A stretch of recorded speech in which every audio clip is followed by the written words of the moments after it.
Bonjour et bienvenue dans Regardons les graphes, l'émission de Veracash qui démystifie les infographies du monde économique. Aujourd'hui, on ne regarde pas une courbe, mais des masses, des capitalisations, celles de l'or, de Bitcoin, d'Apple, Nvidia, Microsoft et celles du S&P 500. Qui pèse quoi et surtout, que nous racontent ces proportions sur notre époque.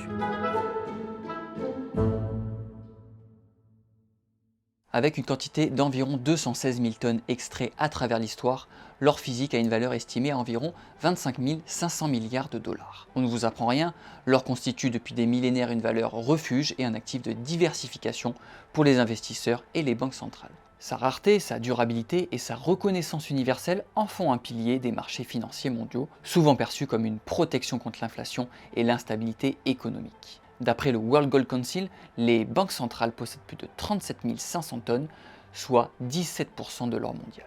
Les capitalisations boursières d'Apple, Microsoft et Nvidia, qui tournaient autour des 4 000 milliards de dollars cette année, témoignent de leur statut de géant technologique incontournable. Si on prend le seul cas d'Apple, grâce à son écosystème de produits, ses services, sa marque puissante, Apple a su créer une base de consommateurs fidèles et générer des revenus considérables, la plaçant parmi les entreprises les plus valorisées du monde.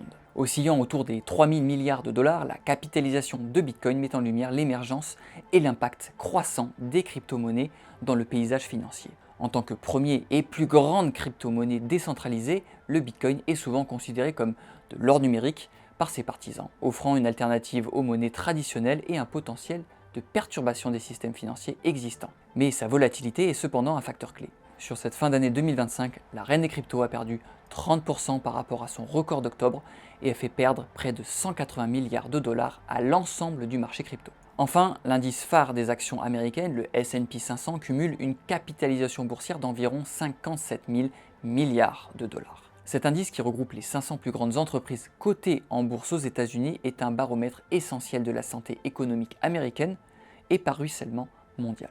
Sa valeur reflète la performance collective d'un vaste éventail de secteurs industriels, de la technologie, de la finance, en passant par la santé, l'énergie, et constitue un indicateur clé pour les investisseurs cherchant à diversifier leur portefeuille dans des actions à grande capitalisation. À première vue, ces chiffres impressionnent, mais ce sont leurs rapports entre elles qui sont encore plus parlants. L'or, ce métal millénaire, ne représente aujourd'hui qu'un tiers de la capitalisation boursière américaine. Cette proportion, bien que significative, est loin d'être écrasante. On pourrait la percevoir comme modeste, voire sous-évaluée, mais à y regarder de plus près, elle est en réalité tout à fait raisonnable. L'or n'a pas connu d'explosion spéculative démesurée. Il est resté ancré dans sa fonction de valeur refuge, stable et discret, traversant les turbulences économiques sans les soubresauts extrêmes qui caractérisent d'autres actifs. En revanche, du côté des géants de la technologie, et on ne va prendre que l'exemple d'Apple, la marque incarne une dynamique totalement différente. C'est une entreprise tentaculaire, une marque iconique, un écosystème global s'articulant autour d'un téléphone, d'un ordinateur, d'un cloud et symbolisé par une pomme croquée. Son impact économique et culturel est colossal et cela se reflète dans sa valorisation.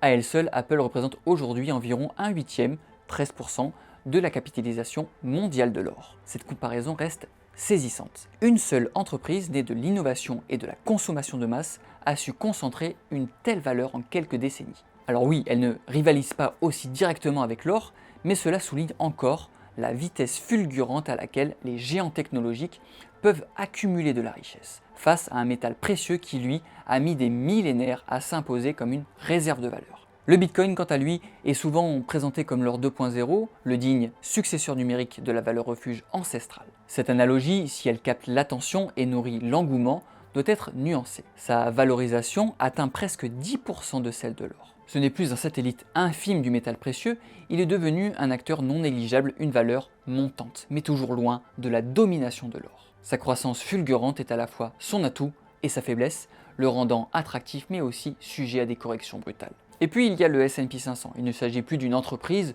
ou d'un actif unique, mais d'une planète entière. 500 des plus grandes entreprises cotées aux États-Unis. Ce mastodon est le reflet d'une économie profondément transformée, gonflée par des années de politique monétaire expansive, de rachat d'actions massifs et de dettes bon marché. C'est le monde tel qu'il est aujourd'hui, financiarisé à l'extrême.